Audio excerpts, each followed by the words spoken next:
यूं ही कट जाएगा सफर साथ चलने से, कि पेपर आएंगे मार्च अप्रैल में। तो लास्ट वीडियो में हम लोगों ने प्लेन ग्लास स्लैब की बात कर ली, हमने प्रिंसिपल ऑफ रिवर्सिबिलिटी की बात कर ली। चलिए भाई बढ़ते हैं कि अगर कोई फिश मुझे दिख रही है कहीं पर, तो क्या मैं उसको हाथ से उठा सकता हूं? क्या मैं जब पैरेलल मीडियम ले लूं बहुत सारे, तो क्या लाइट के रिफ्रैक्टिव इंडेक्सेस को रिलेट कर सकता हूं? ऐसे बहुत सारी इंटरेस्टिंग चीजों पर बात करने वाले हैं अपन लोग इसी वीडियो में। तो चलिए बढ़ते हैं, पढ़ते हैं, मचाते हैं रे ऑप्टिक्स में एक बार फिर से।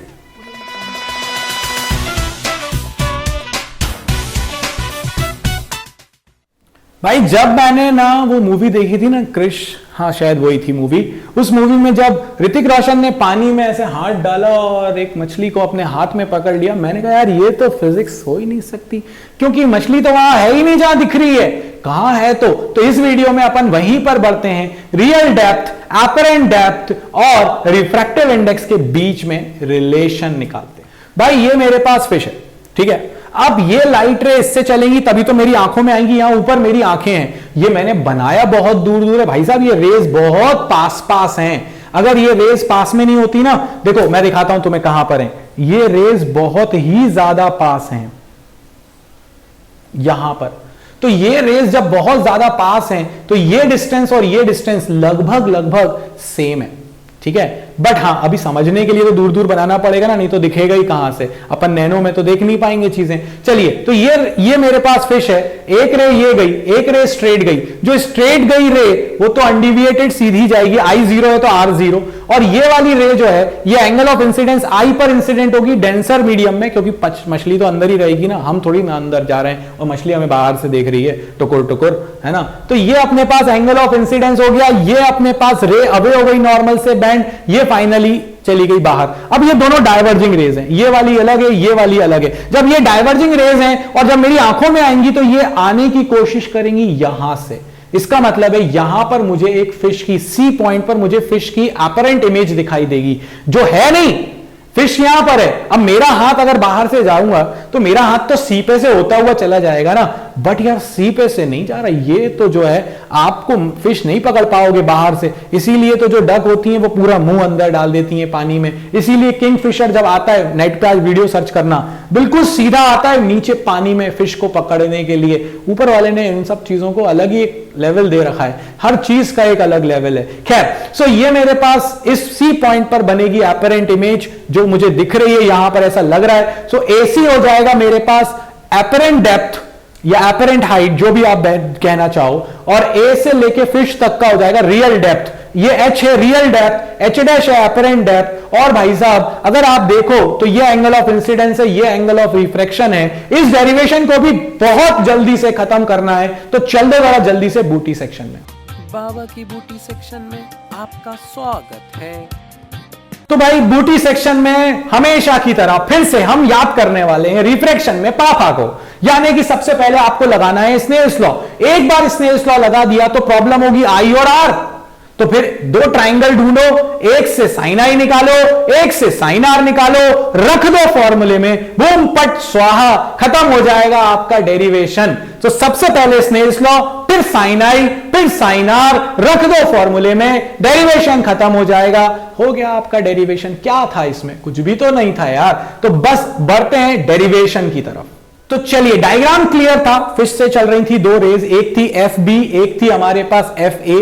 पीछे जाने पर जब हमने उनको एक्स्ट्रापोलेट किया, लग रहा है वो सी पे आ रही हैं, वहां पर मेरे पास है एक एपरेंट इमेज, उसकी एपरेंट पोजीशन है उसकी। तो मैंने कहा था स्नेल्स लॉ लगा दो, लगा दिया, बट यहां पर एक ट्विस्ट है दोस्तों, आप डेंसर से रेयरर जा रहे हो। तो जब आप डेंसर से रेयरर जा रहे हो तो ये आपके पास आएगा D sine I by sine R। Sine I by sine R वही है, मगर अब D से R जा रहे हो, डेंसर से रेयरर में जा रहे हो। तुम लोगों को याद क्या रहता है, मुझे क्या याद रहता है, ग्लास का एयर के रिस्पेक्ट में, मतलब डेंसर का रेयरर के रिस्पेक्ट में, और यहां पर तो उल्टा है, रेयरर का है डेंसर के रिस्पेक्ट में। तो इसीलिए प्रिंसिपल ऑफ रिवर्सिबिलिटी लगाना पड़ेगा, वो आ जाएगा हमारे पास 1/r म्यू डी। अगर ये हमारे पास म्यू या n जो भी आप लिखना चाहो, ये आपके पास जो n है, अगर या तो आप लिख दो इसको nr d या फिर आप सिंपली n भी अगर लिखते हो तो ये माना जाता है कि ये डेंसर का है रेयरर के रिस्पेक्ट में। कई लोग सोचते हैं यार ये 1 क्यों कर दिया अचानक से, भैया 1 इसलिए कर दिया कि वो रेयरर का था डेंसर के रिस्पेक्ट में, हमें चाहिए डेंसर का रेयरर के रिस्पेक्ट में। ऐसा कुछ मतलब मेरे हाथ तो उलझ रहे हैं, मगर ऐसे ही कुछ किया अपन ने उल्टा, तो वो उल्टा हो गया, तो उल्टा होगा उल्टा हो गया, है ना। मतलब कि डी म्यू आर को 1/r म्यू डी लिख दिया अपन ने। ये हो गया sine I by sine R. मैंने कहा था 2 ट्राइंगल ढूंढो, तो भाई चलो आ जाओ जरा जल्दी से इस डायग्राम में। अगर ये मेरे पास आई है तो ये वाला जो ट्राइंगल है, ये वाला जो एंगल है, ये वाला एंगल भी तो आई होगा, क्योंकि ऑल्टरनेट इंटीरियर एंगल्स हैं। तो ये ट्राइंगल दिख रहा है तुमको जो मैंने हाईलाइट किया है पूरा का पूरा। ए बी क्या है तुम्हारे पास, ए बी है तुम्हारे पास परपेंडिकुलर आई के सामने वाला, और आपके पास हाइपोटेन्यूज क्या है, एफ से लेके बी तक। और मैंने तुमसे कहा था कि अगर तुम इसमें लगाओगे तो साइन आई आ जाएगा A B upon F B. देखो गौर से, ये आ गया तुम्हारे पास A B upon F B, मगर जो बी वाला पॉइंट है वो तो बहुत पास है ए के, तो एफ बी जो है वो उसको पास ले आओ, पास ले आओ, पास ले आओ, पास ले आओ, यानी कि एफ बी जो है वो एक्चुअली में एफ ए के बराबर है, मतलब रियल डेप्थ के बराबर है। फिर से समझो इस बात को, ये वाला जो पॉइंट है बी, ये बहुत पास है, तो ये वाला जो पॉइंट लाइन आएगी ये बहुत पास आ जाएगी, इसीलिए जो बी और एफ की डिस्टेंस है वो लगभग ए एफ के बराबर हो जाएगी। तो भाई साहब जल्दी से लगा दो इसमें तुम लोग अपना साइन आई का फॉर्मूला। जैसे ही साइन आई का फॉर्मूला लगाओगे तुम्हारे पास आ जाएगा sine I is equal to A B upon F B. F B को मैंने अभी तुम्हें बताया कि तुम इसको लिख सकते हो ए एफ मतलब हाइट, तो ये आ जाएगा A B upon H. Sine i आ गया, क्या चाहिए अब साइन आर। आ जाओ जरा वापस से, क्या चाहिए, एक और ट्राइंगल ढूंढो साइन आई के लिए। अगर ये एंगल आर है तो ये एंगल भी तो आर होगा, करस्पॉन्डिंग एंगल है, उसी लाइन पे पैरेलल लाइन है, ऐसे कट कर रही है, ये आर ये भी आर। अब अगर ये देखो तो ये जो तुम्हारे पास ट्राइंगल है ए बी सी, इस ट्राइंगल में ए बी क्या हो गया तुम्हारे पास, ए बी हो गया परपेंडिकुलर, हाइपोटेन्यूज क्या हो गया सी बी हो गया, मगर फिर वही बात कि ये जो बी पॉइंट है ये बहुत पास है। जब बहुत पास है तो ये जो BC है ये लगभग AC के बराबर है, और अगर ये इसके बहुत बराबर है तो भाई साहब ये लो sine R is equal to AB upon CB, जो कि CB जो है वो आपका बहुत ज्यादा बराबर है CA के, यानी H डैश के एपरेंट डेप्थ के। तो ये आ जाएगा sine R is equal to AB upon H dash, और अगर साइन I और साइन R की वैल्यू रख दो तो 1 अपॉन डेंसर का रिफ्रैक्टिव इंडेक्स रेयरर के रिस्पेक्ट में is equal to AB upon H, AB upon H dash, sine I upon sine R।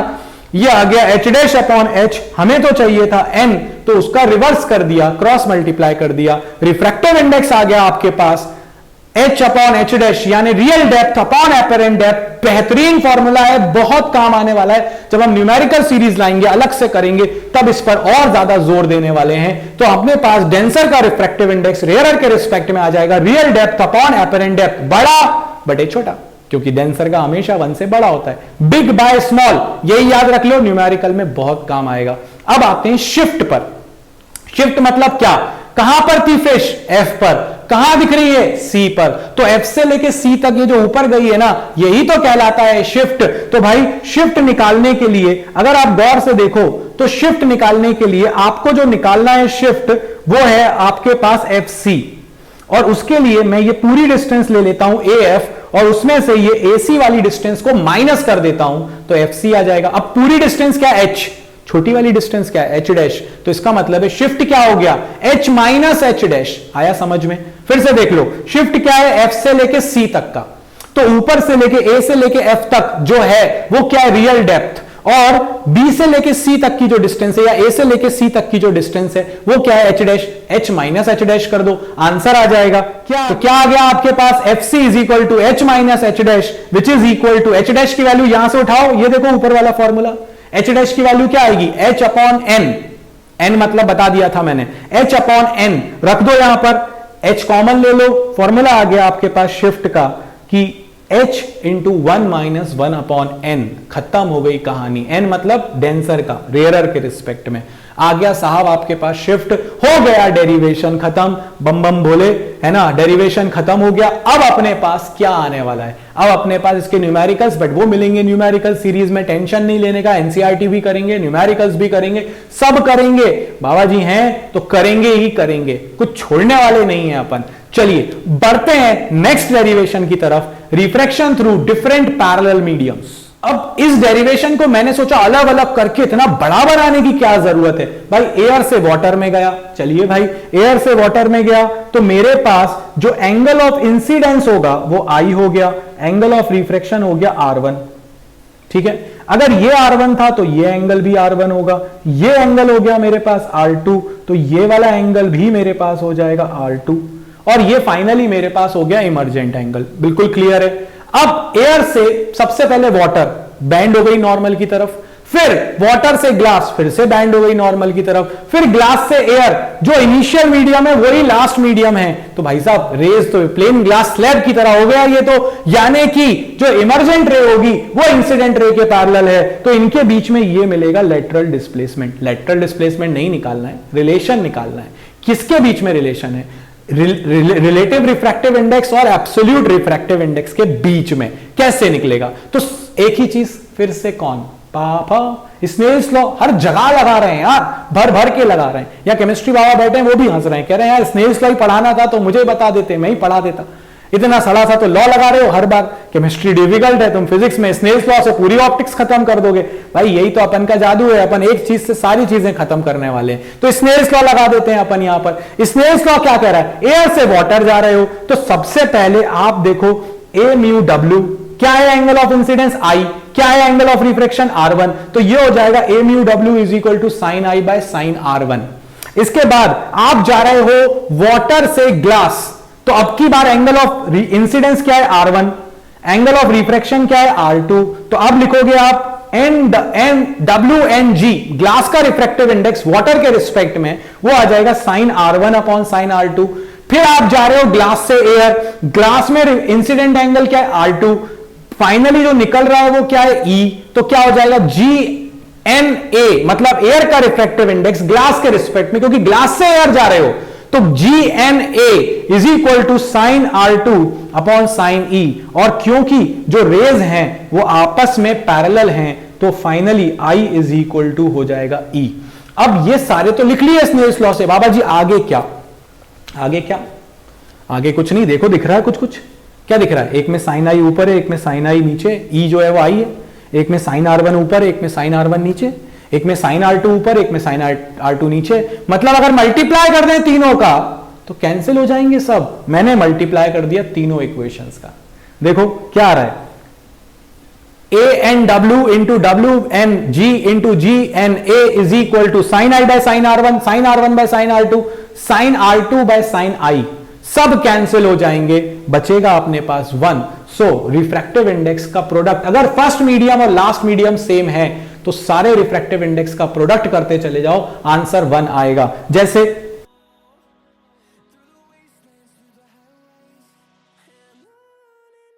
जैसे मेरे पास अगर 5 मीडियम थे, 1 2 3 4 5, और फिर से 1 में आ गया, तो देखो गौर से 1n2 into 2n3 into 3n4 into 4n5 into 5n1, पहला और लास्ट सेम थे, सब कंटिन्यू में मल्टीप्लाई कर रहा हूं, इज इक्वल टू 1। है ना आसान? है आसान, मैंने तो बोला ही था तुमसे। अब इन दोनों फॉर्मूलाज को गौर से देखो। ये जो तुम्हारे पास फॉर्मूलाज आए हैं, इन फॉर्मूलाज में दो ऐसे टर्म्स हैं जिनमें आपके पास एयर आ रही है, ANW है, और एक है आपके पास GNA, दोनों में एयर है। मैं एब्सोल्यूट बना सकता हूं, इन दोनों को मैंने डिनोमिनेटर में ले लिया, दूसरी साइड ले गया। जैसे ही इन दोनों को मैं डिवाइड में ले गया, ठीक है, तो मेरे पास क्या आ जाएगा? WNG is equal to 1 upon GNA 1 upon ANW। अब यार देखो, वाटर का एयर के रिस्पेक्ट में समझ में आता है, मगर एयर का ग्लास के रिस्पेक्ट में समझ नहीं आता मुझे।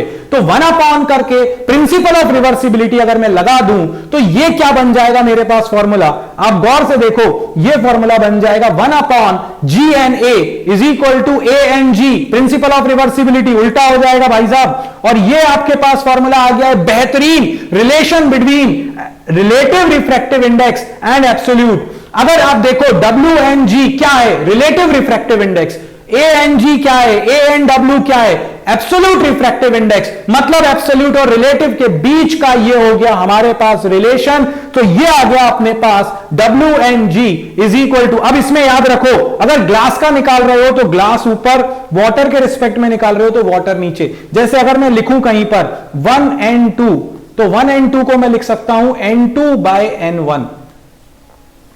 इस बात को ध्यान से समझ लो, 1N2 is equal to N2/N1, यानी कि जिसका निकाल रहे हो वो ऊपर, जिसके रिस्पेक्ट में निकाल रहे हो वो नीचे। आ गया आपके पास रिलेशन। एक बहुत काम का क्वेश्चन है, ये मैं आपको बताता हूं, WNG मतलब ग्लास का निकालो वाटर के रिस्पेक्ट में, तो ठीक है निकाल देते हैं भाई। आपको मैंने ग्लास का दे दिया, आपको मैंने वाटर का दे दिया एब्सोल्यूट, आपसे कहा ग्लास का निकालो वाटर के रिस्पेक्ट में, तो वो क्या हो जाएगा, ग्लास का refractive index divided by water का। अभी बताया जिसका निकालना है वो ऊपर, जिसके रिस्पेक्ट में वो नीचे, तो आ गया नीचे। अब ये कितना था 3/2, ये वैल्यू रख दी, और दूसरा वाला क्या है अपने पास 4/3, आंसर आ गया 9/8। तो भाई साहब कहानी हो गई है खत्म, आपके पास आ गया है ग्लास का विथ रिस्पेक्ट टू वाटर। इस वीडियो में हम लोगों ने रिलेशंस निकाले एब्सोल्यूट और रिलेटिव के बीच में। इस वीडियो में हमने बात करी रियल एपरेंट और रिफ्रैक्टिव इंडेक्स के बारे में। इस वीडियो में हम लोगों ने बात करी कि अगर मैं देख रहा हूं किसी वाटर के टैंक को तो वो जितना गहरा दिख रहा है ना उतना है नहीं, उससे ज्यादा ही गहरा है, क्योंकि वो थोड़ा ऊपर दिख रहा है तुमको। हर चीज डेंसर में ऊपर दिखती है, हर चीज रेयरर में दूर दिखती है, वो है नहीं इसलिए बताया नहीं है, बट होती है। तो भाई ये वीडियो तो समझ में आ गया होगा। हमारा रे ऑप्टिक्स अब इसी तरह से बढ़ता रहेगा। क्रिटिकल एंगल और TIR के साथ डायमंड के स्पार्कलिंग के कारण पानी रोड पर कई बार दिखाई देता है मगर होता नहीं है। जियो इतना तेज इंटरनेट कैसे प्रोवाइड कर रहा है, इन सब पर बातें करेंगे अपने नेक्स्ट वीडियो में क्रिटिकल एंगल और TIR के साथ। लाइक शेयर सब्सक्राइब करना बिल्कुल मत भूलो। अगर डिटेल में और चीजें चाहिए, बाबा जी के साथ और टाइम स्पेंड करना है, और पढ़ना चाहते हो, और ऑनलाइन आना चाहते हो, तो आ जाओ जल्दी से 12th प्रो पर, बाबा गैंग ऐप पर। इस वीडियो में इतना ही, जय हो।